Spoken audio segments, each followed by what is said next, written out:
before we're parting.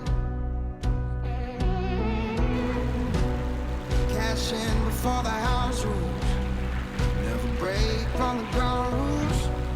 Got too high off our own views. We keep playing with fire, knowing it's a dangerous game. Yeah, we keep playing with fire. Hello everyone and welcome back to the channel. This is Adela, aka Shockwave. Today we're bringing you another DCS video, and what I'm trying to do here is essentially I'm in a World War II setting. I have a World War II carrier and I have a World War II aircraft, and in DCS ships typically will move from one waypoint to the other in a straight line. And if they get attacked, they don't do anything. They just keep moving in a straight line, which is probably fine for ships in the modern era, where they don't need to evade because they've got missiles that have like over 100 miles of range to defend themselves. But in the world of World War II, carriers that were dive bombed or that were attacked by torpedoes, they would evade. So I was trying to figure out a way for this to happen in DCS. And after some fiddling, I managed to do something that kind of works. It's not perfect, but it will make it. It gives you the option. So I'm going to run through how I did that. It's only a couple pretty simple triggers in the mission editor, and then we're gonna go up to the Corsair and try to dive bomb and see if it actually makes it a bit harder or not. The carrier that I have is the IGN Hiryu, and you know, depending on the ship, they seem to have a bit different turn rates. For example, I tried it with the Zuikaku, and it doesn't have a very realistic turn rate at all. It like turns on a dime, so that's why I chose the Hiryu. Hiryu seems to be fine. It does a slow turn. So right now, the Hiryu is going from the waypoint 0 to waypoint 1, which is way out there, from this island to this island, on essentially a northerly direction. Then what I did is I put a waypoint number 2, which is directly in the opposite direction. And what's going to happen is, and then I got this zone here. I should have named it, but it's basically you can name it whatever. It's a trigger zone. If I click on it, it's basically a circular 9,000 foot zone, which is about 1.5 miles. And it is, or should be linked. Oh, maybe it is. I forgot to link it. So it should be linked to Zuikaku 2, which is not Zuikaku 2, but whatever. So anyways, it's linked to it, and it's going to basically be around Zuikaku and move with the ship. So that's a great new feature in the mission editor. So what's going to happen is, based on the triggers that I've set up, once this aircraft, just flying at about 6,000 feet, it's going to cross into this zone, presumably to try to bomb it. At 1.5 miles, the carrier is going to start taking evasive actions, turn back this way, and then after, I think it's 90 seconds, it starts turning back. So if there's no aircraft in this zone, it's going to keep going straight, and if there's an aircraft, it's going to try to turn, make those evasive maneuvers. The other thing I did is I made a radio button to enable or disable this, just to show that, you know, if you want to go straight, then you can. So quickly, we'll go over the triggers and then we'll go demonstrate this. So for the triggers, it is simply you have a evasive action, once action, and just to add the radio button. So I just added, you know, a flag 1 for enable carrier evasion and a flag 2 for disable carrier evasion. Once you make the radio buttons, then the second one is flag 1 true. So if the evasion activation is true, then you basically say yes, carrier evasive maneuvers enabled. The next one is if you flag 2 is true, then you turn the flag 1 and 2 off. So basically, you say message resolution, the carrier evasion is disabled, so those flags are off. Number 3 is the one that actually triggers the evasion. So you say if part of coalition is blue is in zone and it's an airplane, and if flag 1 is true, which is that you should have evasive maneuvers, right? Otherwise, it's going to keep going straight. Both of these have to be true. Then you go AI task push. I gave it an AI task push to Zuikaku or Period the carrier to go to waypoint 1, which is its original waypoint, and then waypoint 2 is the one that's behind the ship. So then at that point, I turn the flag and I say, you know, carrier is starting evasive maneuvers, means that there's an aircraft within that zone. Then once that flag is activated, I do this last one, which is time since flag 3 is activated, 80 seconds. And that's meaning after 80 seconds, this thing is going to start going back to waypoint 2. Is it waypoint 2? Go to... Oh, yeah, sorry. Waypoint 2 is the return to original. Yeah, sorry. So it says right there, return to original course. Then I turn off the flag, that the evasion maneuvers flag, and then I say carrier is resuming original course, and then the whole thing repeats. These two are switch conditions, the evasive and return, and that's how it all works. And if you want to see, just as a reminder, where the AI tasks are, it's right here. You click on a carrier, you go on this little thing, and then you can add them here. This is where you go and add your AI tasks. So that's it. That's how you set it up. Now let's see it in action, and then we'll go bomb it ourselves. So let's go. Start the mission. And I did add myself as a game master so that I can use the radio menu. So let's go game master. And then let's go to the carrier, and then let's go to the radio menu. Sorry for the track IR. Other, enable carrier evasion. So it says carrier evasive maneuvers enabled. And so we have now this SBD that's coming in to bomb. 1.5 miles is right around here. When it enters the zone, the carrier should be moving. Let's speed up time a little bit. So it's heading towards that island, if you'll notice. Now it started its evasive maneuver, and you get the message that maneuvers have started. And if I look, the Douglas is in the zone. And then as soon as it gets out of the zone, if it ever gets out of the zone, then it would stop. So resuming, and then it's come back in the zone, so it's actually resuming.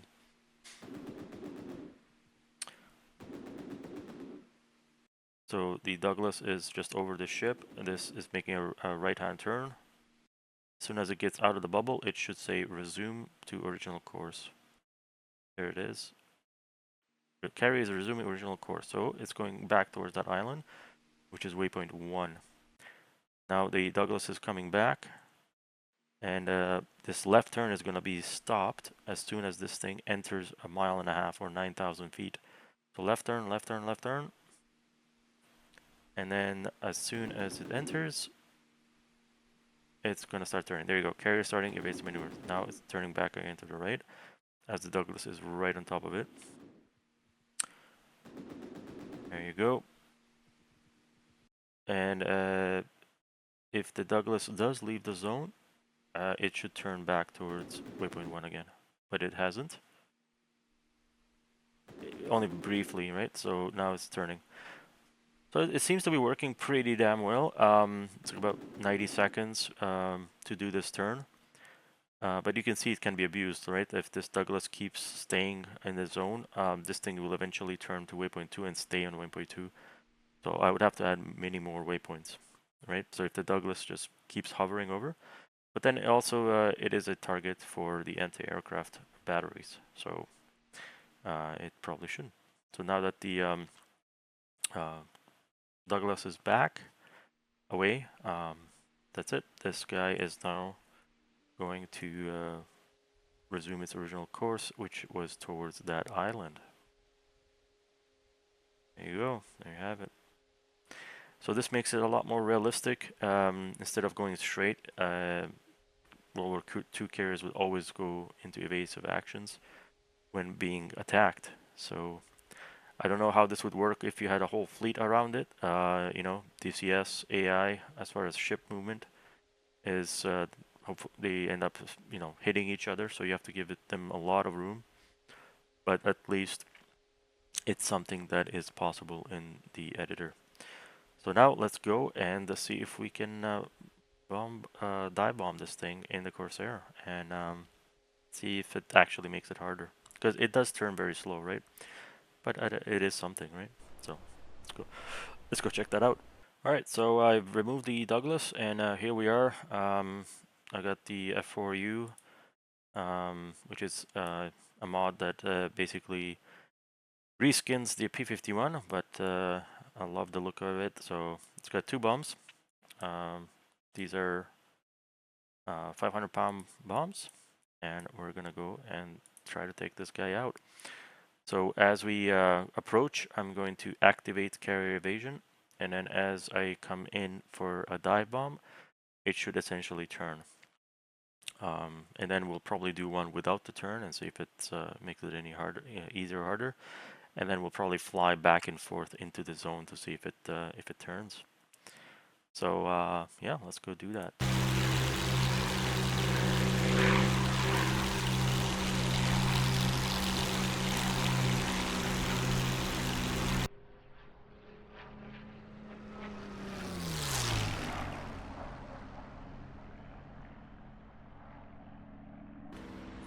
Alright, there's a radio menu, other, enable carrier, so now it should work.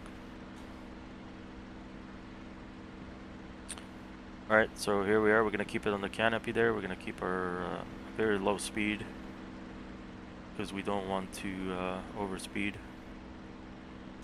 And I haven't practiced this very much, so forgive me. I'm gonna come more right. I want to keep it very, very slow, as we're going to gain a lot of speed. Alright, here we are.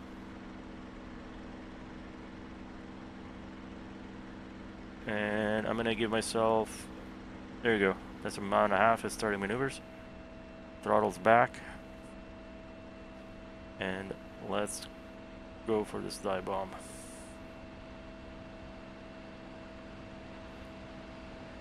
So I probably should have come from the...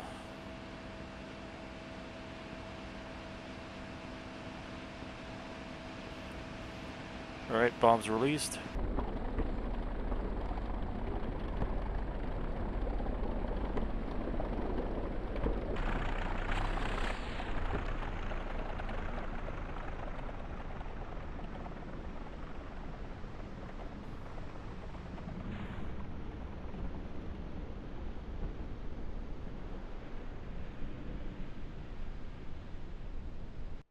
Oh, look at that. That's a new damage model. That's very interesting. Make sure we're not, oh, look at that flak. Alright, well maybe we'll try that one more time, but yeah, carrier resuming original course, right? I'm out of its way. So, let's try that again. Alright, here we go. Let's roll in.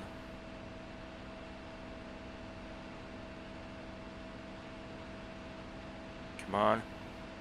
Down, down, down, down, down, down, down, down, down, down, down, down, down. Left, left, left, left, left, left. It's turning. Alright, here we go. 1, 2, and... oh, direct hits. Playing with fire, knowing it's a dangerous game. Yeah, we keep playing with fire.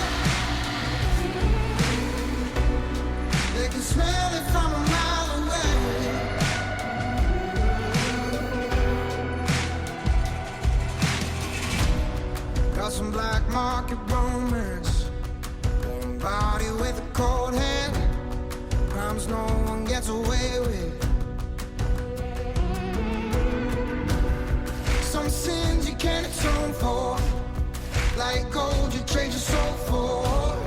Had enough, but gotta have more. We keep playing with fire, knowing it's a dangerous game. And that is one carrier that is down. I did bring down its hit points from 4,000 to 2,000.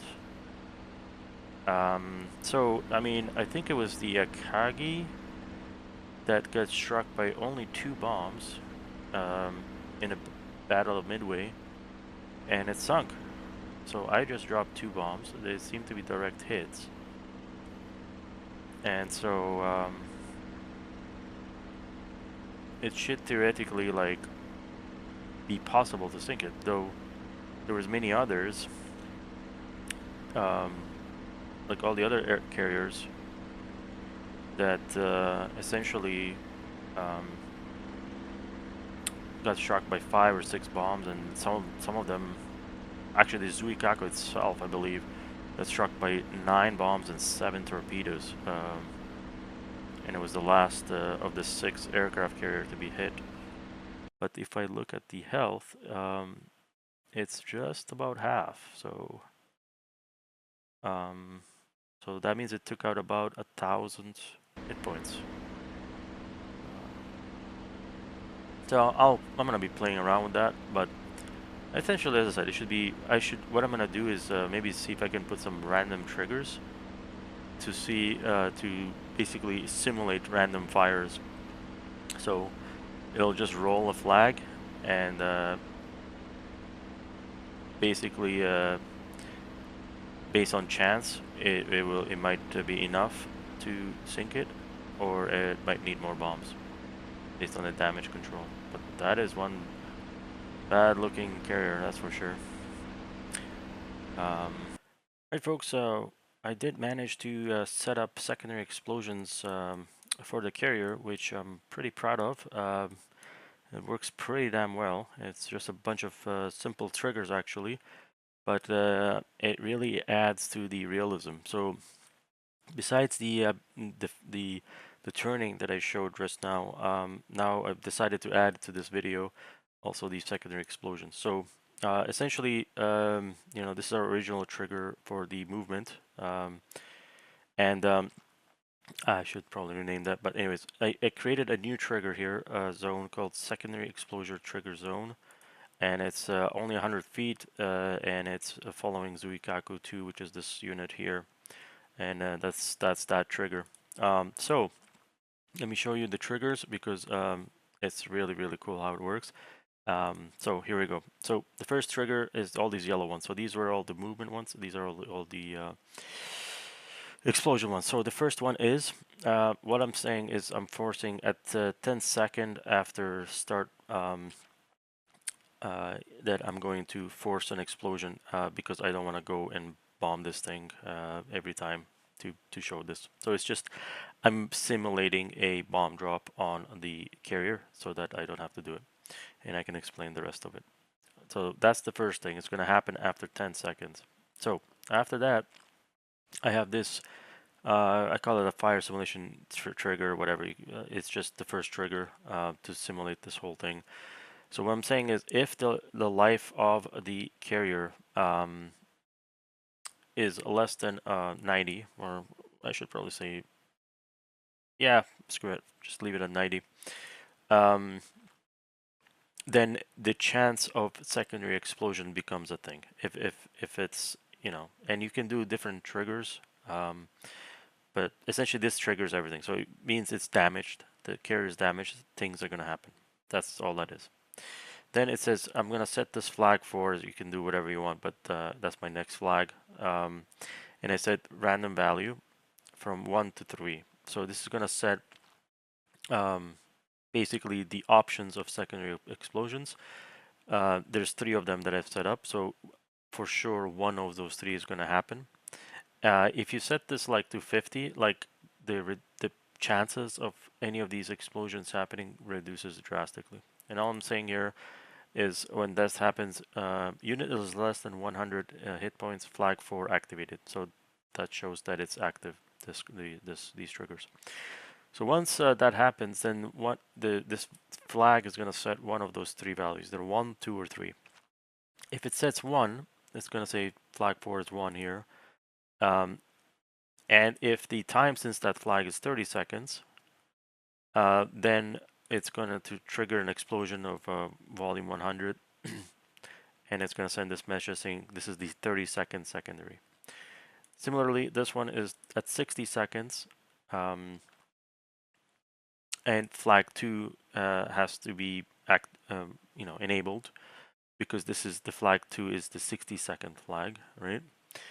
And then it's going to say another 100 unit explosion, and it's going to say the 60-second secondary has worked. So you got to have that flag, and it's going to happen at 60 seconds. So both of those conditions have to happen. The third one, similarly, it says, okay, if flag 3 is selected, then at 90 seconds, so time since flag 4 is activated, which remember flag 4 is like the unit's health is less than 90, then what's going to happen is, well, this one's going to be a lot worse. It's going to be 1,000. So this thing, I think, almost sinks the carrier. So if this happens, it will sink the carrier probably. And then lastly, then what I'm doing here is, so yeah, this is the third one. Then once those 3 happen, at 120 seconds since flag 4, I'm going to repeat it. So I'm going to say life is still less than 90, and it's been 120 seconds since that first flag been activated. I'm going to reset the flag again to a new value between 1 and 3, and the whole thing is going to repeat. So it's going to say flag 4 set to new random value at 120 seconds after first flag 4 activation, and it's going to go set one of those 3, and it's going to pick one of these 3, and since the flag is reset here, see, like here, this flag is going to be reset. It's going to get a new counter, and it's going to basically go either for 30 seconds, 60, or 90, depending on which flag is selected. That's kind of it. So let's see how that works in action. There it is. We are at 6 seconds. Look at the bottom right counter. At 10 seconds, it's going to explode. Boom.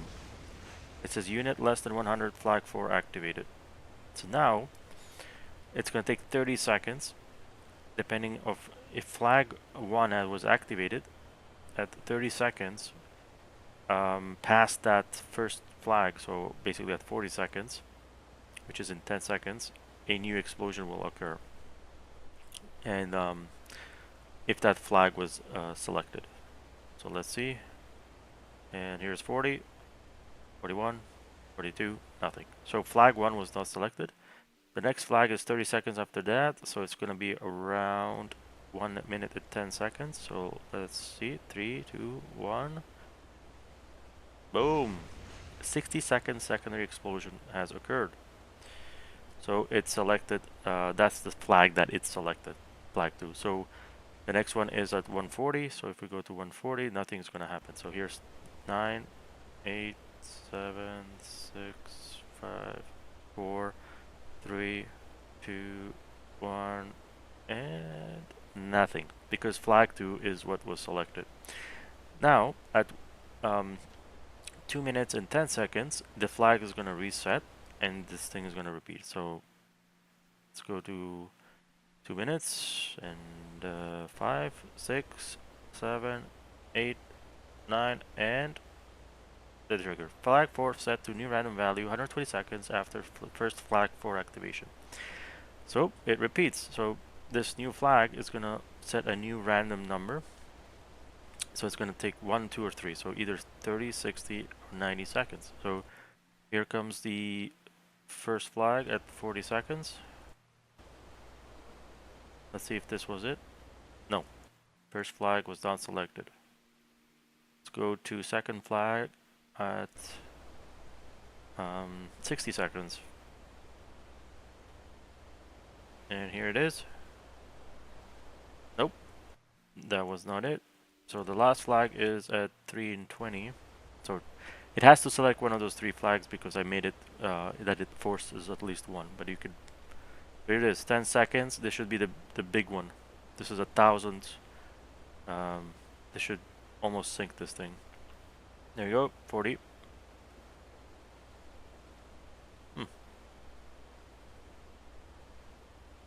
It didn't select it.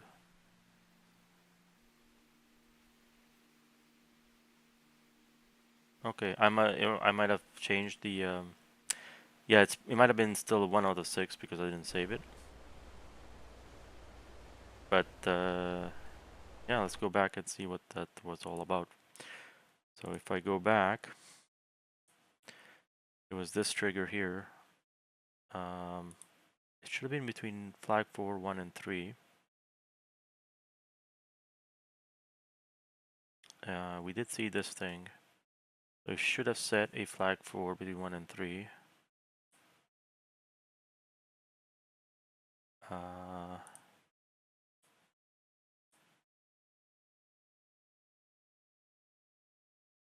don't know why I would have not done that.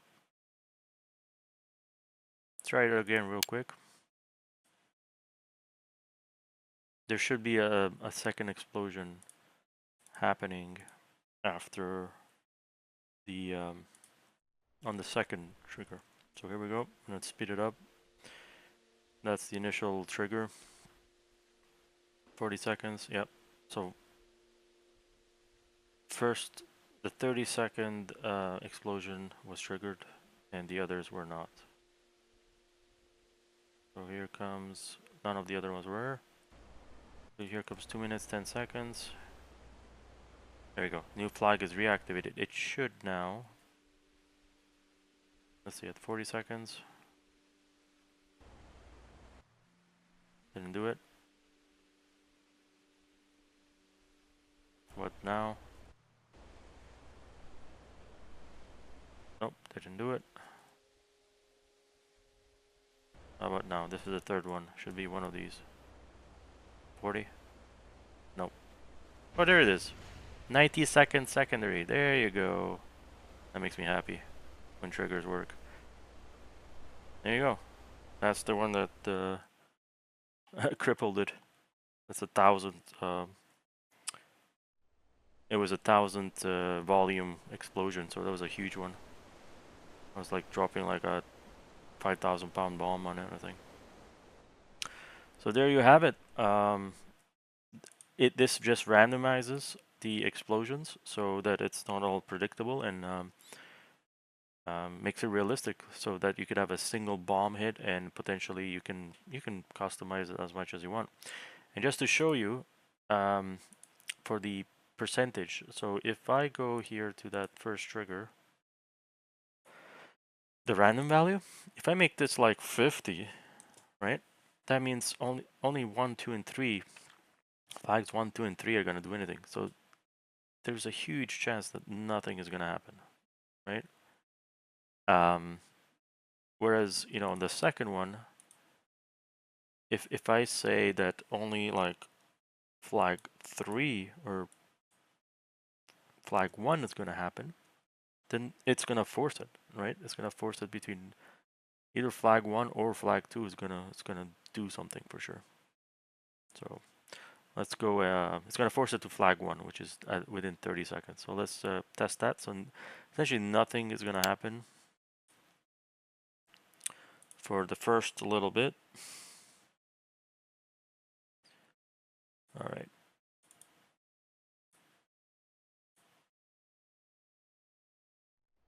Here we are. At 10 seconds, it's gonna trigger the explosion, and then nothing is gonna happen on that first trigger because the likelihood is very low. I have set it to 1 to 50 for the flag. So nothing happened on the first one, nothing happened on the second one. Here comes the third one at 140. Let's see if that's gonna happen. Nope. See? All 3, like neither 1, 2, or 3 flags worked. Because there's 50 flags. They probably set it to like flag 40, right? Now at 2 minutes and 10, it's gonna reactivate the flag. And since I've set it only to flag 1, which is the 30-second flag, it has no choice. So at 2 minutes and 40 seconds here, it's gonna explode because there's no, it's a 1 out of 100% chance that it's gonna explode. So here comes 10 seconds left, and we should see a nice little pretty explosion, secondary explosion. Here it comes, and 30 seconds secondary. There it is. Freaking awesome. So if we look at the unit's health, like, it had only 1 bomb drop, and now the secondary brought it to halfway, right? And there you have it. So you can basically do it as much as you just set this so the first time you bomb it, it triggers all of these random secondary explosions, and based on the randomness, if you're lucky or if they're unlucky, their ship is gonna go down with just like a couple bomb drops, and if they're very lucky and they're able to do good damage control, then you're gonna need a lot more bombs to take it down, right? So there you have it, guys and gals. So I don't know, I thought this was pretty cool. It's gonna adds realism, because I was like, hey, why does it take like 8 10 bombs, like 8 bombs to take this thing out if the Hawkeye was gone with 2 bombs, right? So there you have it. It's damage control, secondary explosions. So very cool. Alright guys, hope that helped you guys, and hopefully we'll make your own World War II missions more realistic by having the carrier zigzag when being attacked, and when it's attacked to have secondary explosions. Alright guys, I think that's it. Hope you guys can set this up. Ooh, Flak, hello. You guys can set this up as well with the triggers as I showed, and yeah, it's so much fun, guys. It is so much fun. I can't wait to get more World War II Pacific Theater content from ED, so that we can have full support for these type of battles here. Like that is like a crazy, like a maelstrom or black hole. Like that is crazy. That yeah, something up with that. It's like the end of the world happening in that area. But yeah, I think I'll end the video here. I'll probably go back and see if I can simulate that damage. So we'll do this maybe one more time. See if I can add a trigger to simulate damage. If not, I'll end the video here, and I'll see you guys all next time. Hope you guys enjoyed. And stay tuned for more World War II content. As I've found these assets, my testing is going to keep going, and I'm going to be featuring new things. So make sure you come back to the channel, and if you're a World War II fan, for more World War II DCS content. Alright, Adala out, unless I go and do the trigger thing. Alright, see you guys on the next one.